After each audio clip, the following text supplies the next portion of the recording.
Okay, everyone. This your soul brother Taalik coming at you. As you best know me from Reality Temple Ministries, aka Operation Exodus, Mississippi.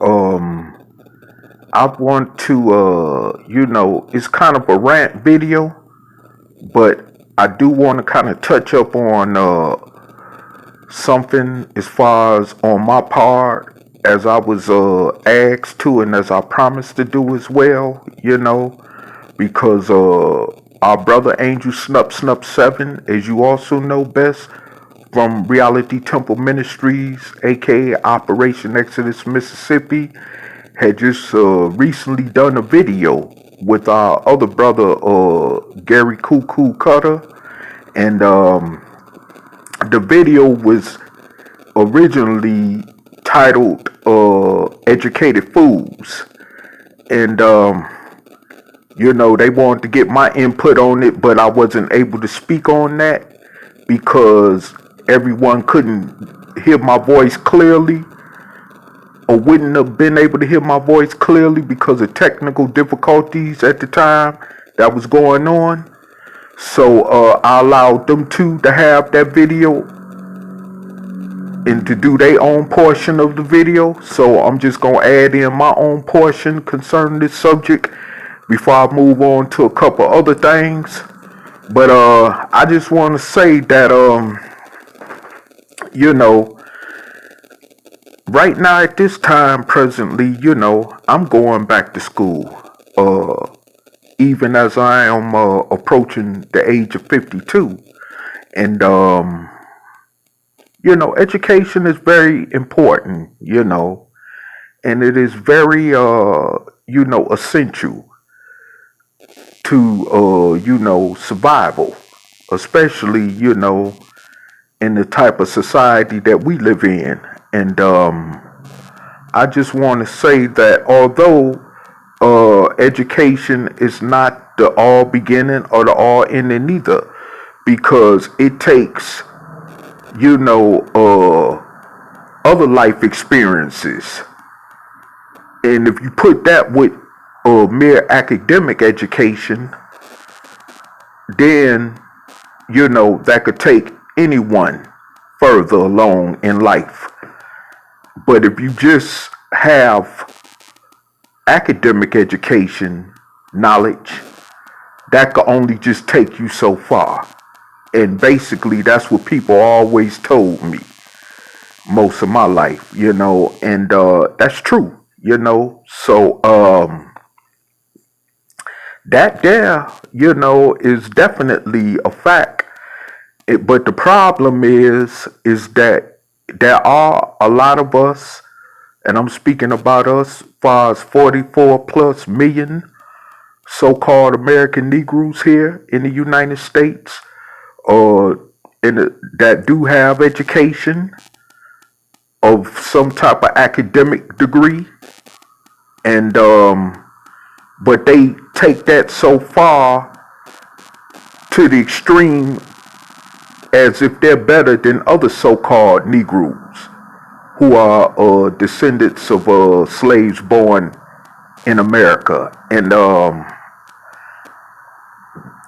this is where the so-called class division comes in at, and other forms of division that's kept us divided, and it still got us divided to the point of why we cannot unite on a wide, broad scale, common, collective basis as a people. So I must say this, that, and what was said in that video between Taalik and as well as our brother Gary, basically summed it up, is what I'm gonna say in the short few words of sentence. It's not stopping these racist bastards from putting a bullet in your head, these racist cops from putting a bullet in your head, or killing you by having their knee on your neck, or and it's not or choking you out. You know what I'm saying? And all this other crazy stuff. And then You know, it's not stopping, you know, the racist white supremacists from spraying Nazi graffiti and all other kind of crazy messages on your property or burning crosses in front of your houses. You know, it's not stopping none of that.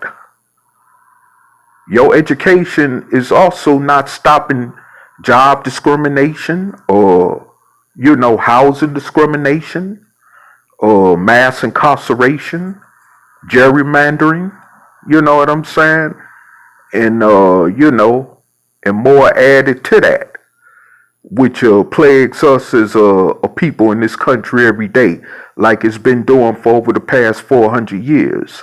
So, yes, you know, I just wanted to put that out there, you know, because, I mean, you're still the N-word, whether you a CEO of some kind of corporation type company, or whether you are a entertainer in the sports industry or the just mere entertainment business industry, making millions or billions, like somebody say. You still the N-word, you know, even if you the president of the United States. I mean, we saw that with Barack Obama, unfortunately, you know.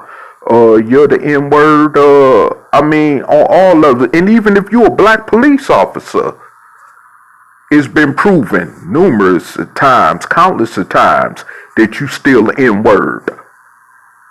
And for those other blacks that's got careers in law enforcement in this racist nation, you know, you're still the N-word. So, I mean, it's unfortunate, though, that many of our people have been, you know, exposed to this fact. And there's some that do know the truth, but still ain't trying to do anything to come together on a common collective basis to change our whole entire existence of reality in this nation. So we continue on being in the same rut position that we are always been in for, like I say, over 400 years, going on 500 years. And, I mean, it's no more than to that I could say about it. You know? I mean, it really ain't.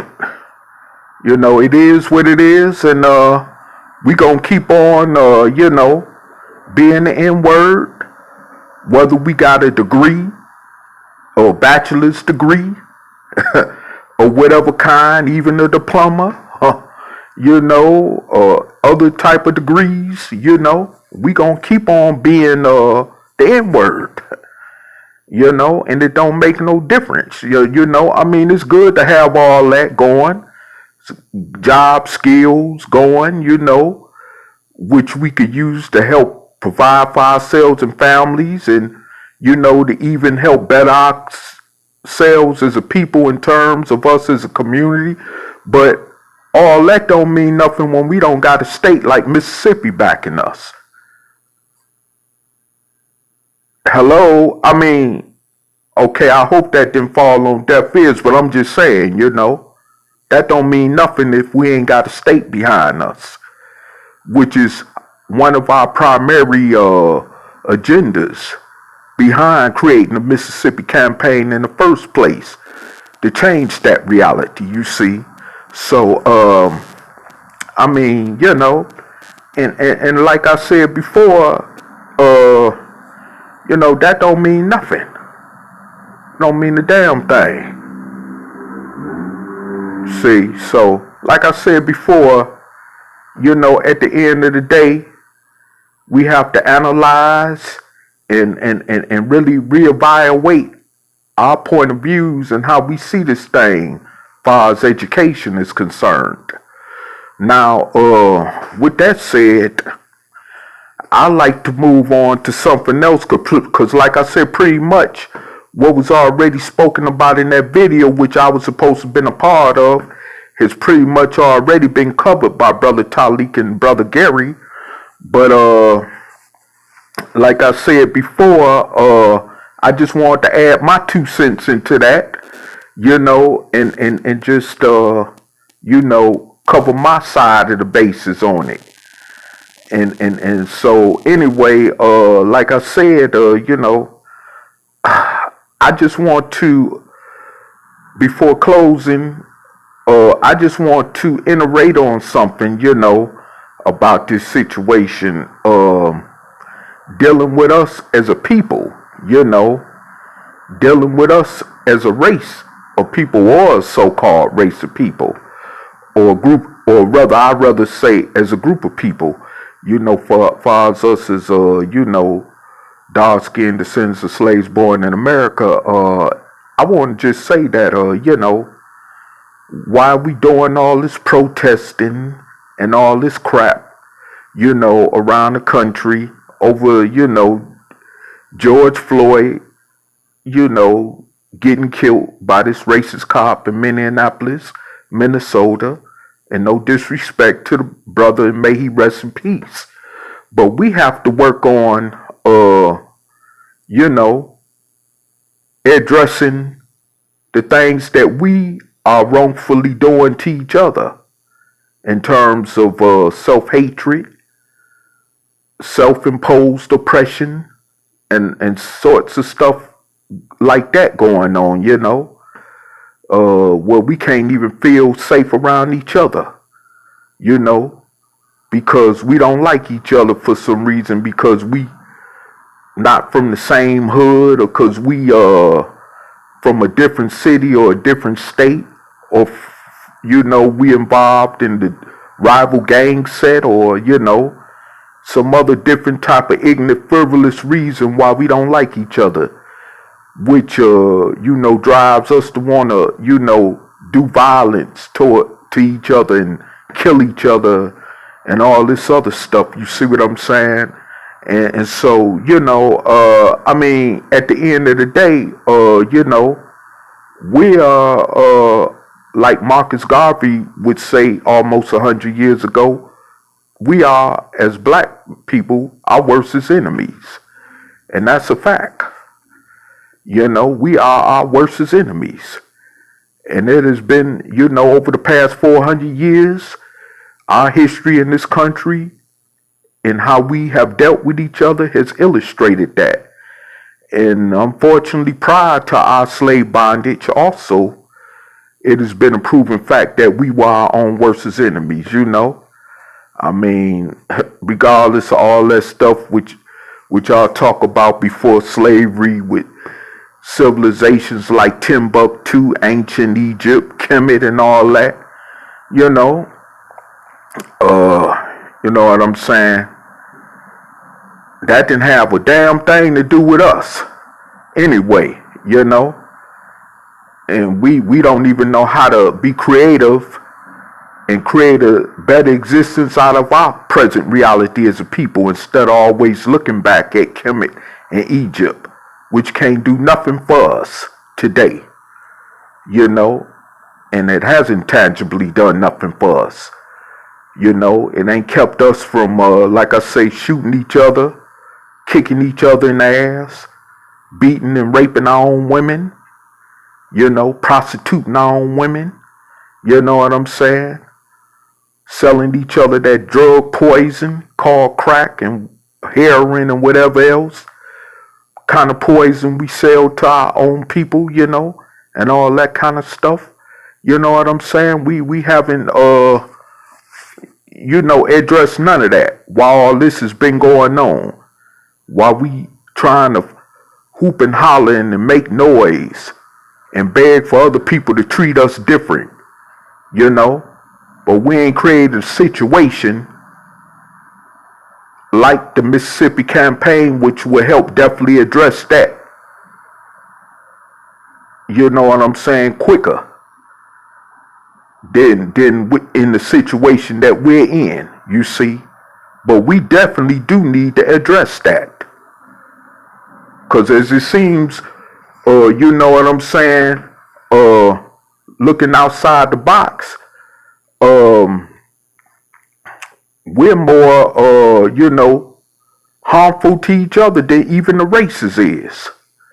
Like I said, while all this stuff was going on, especially when this killing of George Floyd first happened, You know, people was in the streets rioting, looting, and protesting like they are still, from my understanding, in different places throughout the country. Negroes still selling each other dope, killing each other over drugs and others different crazy circumstances, you know, which mostly is petty. You know, like I say, you know, we have to keep our guards up against each other more higher than we do against the peckerwood, and that's a shame. When we are more, you know, concentrated and have to be more aware in dealing with each other like that than with the races, and that's just a reality of it. You know, just look around. I'm not making this up. And I'm pretty sure no one speaking from this platform I speak on beside myself is making this up. You know, this is real. And this is what's going on. You know, I mean, you know, you got, you know, the parents and the way they handling the children, you know, after they done brought them into this world of hell existence. And have just like kicked them to the curb completely in a lot of cases. You know what I'm saying? I mean, we need to address all that. You know, you have fathers and even some mothers, you know, from among us that don't even want to claim those other humans that we helped brought into this, that they helped brought into this world of existence. You know, and that's a shame. When you help bring a child in the world and you don't even want to acknowledge it as your own in any kind of way, but you decide to lay up together in bed to help bring them in this hellified existence, you know? So, I mean, we need to really start addressing that type of stuff too. I mean, I'm sick and tired of just always hearing about what the racists has done to us. So what? Yeah. And and some of them is even admitting, yeah, we have. And so what you gonna do about it, Negro? You know what I'm saying? I mean, it's just the reality. What is you gonna really do about it, Negro? You don't have the you know, the encouragement of coming together and uniting to really do something against this that would change our reality for all at once. You know. So, I mean, what are you going to really do about it? Keep marching, protesting? While them peckerwoods do the same thing, come out, spray you with tear gas, beat your ass more, and to the authorities tell them, okay, enough is enough. When they start getting out of line again, do it again. You know, the same routine over and over. You know what I'm saying? Ain't a damn thing change. You know? Now we got these little bitty little tiddly bit policies that's being changed overnight, you know, in terms of in the wake of these protests. But I'm talking about something on a bigger wide scale basis, like having the state behind us that we had a backing of, that will completely get us over the hill to the mountaintop, as Martin Luther King would once say. You see what I'm saying? That will really get us to that promised land where our later generations to come behind us won't have to worry about what it is to be the N-word. You see what I'm saying? What it is to go through mass incarceration, police brutality, gerrymandering, racial profiling. You know what I'm saying? That type of stuff. Housing discrimination, job discrimination, you know, and all that other good stuff. Even in dealing with inequality when it does come to education. They won't have to be exposed to none of that. You know what I'm saying? If we could come together and create that new existence for them, you know, which is called the Mississippi Campaign, which we've been trying to reach out to you with on a proposal basis for the longest, but you still keep turning a blind eye to it. So I mean, like I said before, we have to wake up. We have to wake up and see this existence for what it is. And if we want to really be free, we got to come together and start being real men and women, and and pulling ourselves up by the bootstraps, like Obama said.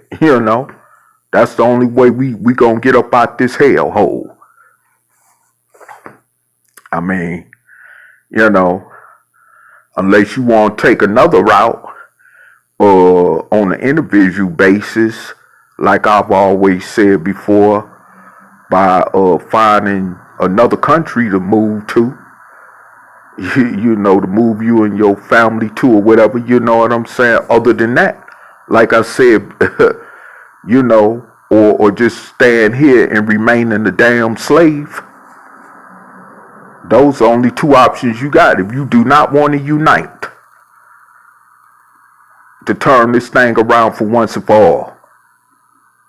Because like I said before, I'm sick and tired of hearing about what the racist has done. We know what the racist has done for almost going on the past 500 years.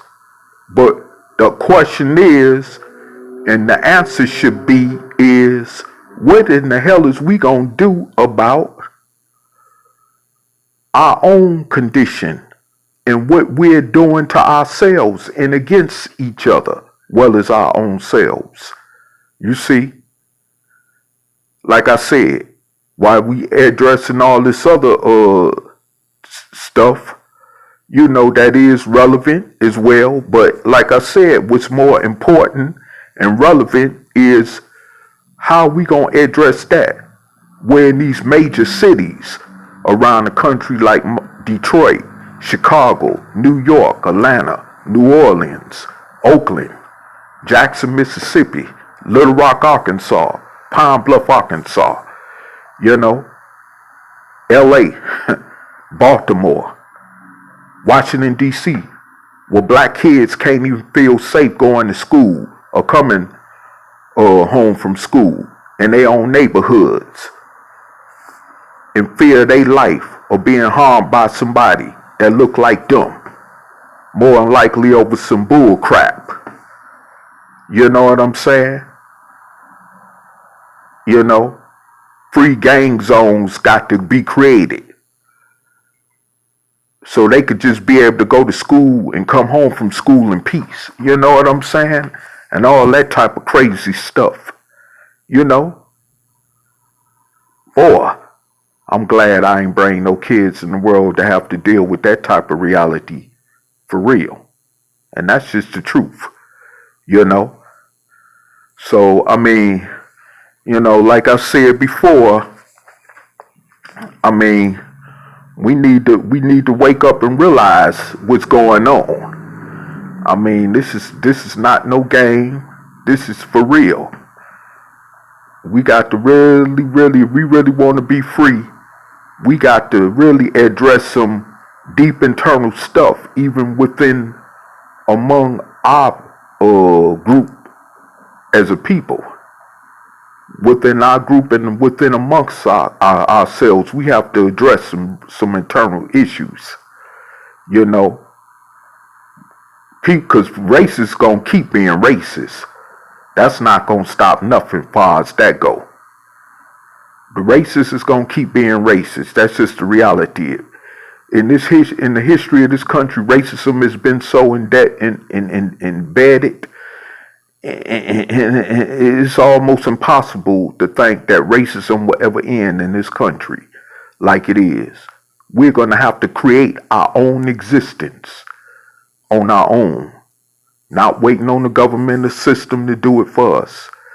We see how that's panned out even over the last 50 years since the last civil rights movement. We see how that's panned out. So, like I said before, I mean, it's your choice. It's up to you. Pull yourself up by the bootstraps and do something about your situation as black people to change this whole circumstances of reality that we find ourselves in for once and all. Or, like I say, if you choose to stay in America among the races, then remain a damn slave. And that's all that'll be. It's just that simple. And we know what comes along with being a slave like now, which is the N-word. And we know what comes along with that. So, I mean, hey, this is just the reality. As someone would say, or as I heard somebody say, people would then continue saying, well, that's how it is, and that's how it's gonna stay. So hey, I mean, we just giving you the real from this platform. Ain't no sugarcoating or none of that. We just giving you the real on how it is. And you could take it or leave it or run with it however you want to. It's just gonna be what it's gonna be. We ain't got no time for games. It's too many of us dying in these streets over nothing, especially because we the N-word, or looked at as the N-word anyway, and those that view us as the N-word, like I say, they gonna keep being racist. It's up to us to do something to shield ourselves against that. And that's what this Mississippi campaign as well is primarily about.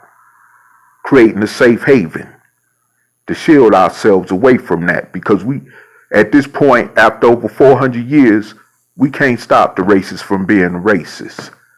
And that's just simple as that. We got to do what we got to do. As far as, like I say, creating a safe haven for ourselves and our future generations to come behind us to protect us from that. And which is called separation. Especially to those of you in the so-called pro-black conscious community that always talk that crap about you want separation, but I don't see your ass really making no power moves to make that happen. That's why I don't got time to listen to your happy asses, because you're not really serious about separation. You know what I'm saying? You're really not. But with that said, I mean, hey, I could really keep babbling on because that's what it's starting to sound like. But I mean, I could keep talking until, as they say, I get blue in the face. But really, I don't really care. I mean, I know what's going on. Where a lot of us are getting killed, whether it's by the racists or at the hands of each other. You know what I'm saying? But if we don't really want to come together on a common collective basis to seriously do something about this, like getting the state behind us and creating a protective haven environment to where we will even have our own, army as well to establish to protect us against these type of situations, then what's the use in us even talking about it? Letting alone getting out there marching and protesting about it. What is the use of us even talking about it? You know what I'm saying? And that's just the reality of it. That is just the straight up reality of it. And basically, I mean, I've had it up to here with all that, The time is now is what are you going to do? Shut up or put up? Put up or shut up. As simple as that. That's what that boils down to at this point in time. Put up or shut up. Because I'm sick and tired of hearing about what these racists is doing.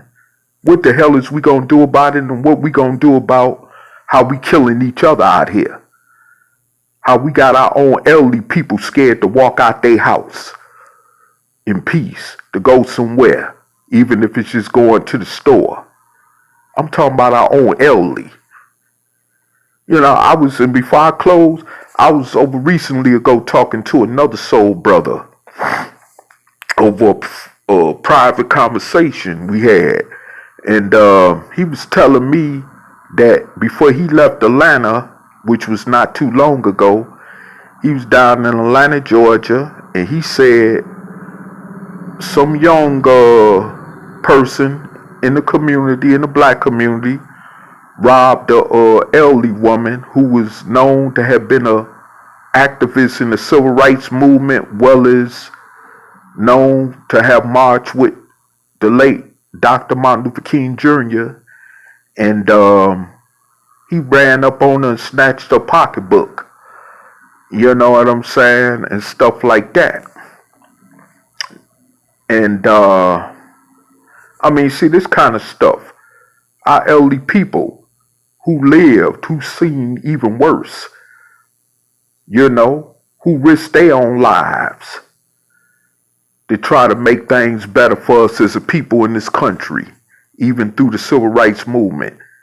And this is the type of appreciation they get, the way they got to worry about getting robbed by some younger fool on the streets, getting their pocketbook snatched, and all this crazy stuff. I mean, we definitely are people, and I must repeat this, we are definitely a people, as far as us being dark-skinned descendants of slaves born in America, that do not protect our elderly. We are the only group in this country that's known not to protect our elderly. And that's just bad. That is really bad. You know? And then we wonder why we are looked upon as we're looked upon by other nationalities of people. We don't protect our elderly. We don't even protect our own women. You know? I mean, it's just like every other group of people do. I mean, you know? And in that instance, Elijah Muhammad definitely was right about that, you know? We don't even protect our own women like other nationalities protect their own women, you know? And I mean, that's just a damn shame. And then you wonder why women are so out of control and disrespectful as they are. Because we ain't being the man that we supposed to be. You know? I mean, and that's just the reality of the whole situation. You know? So like I said before, hey, you know, take it however you want to.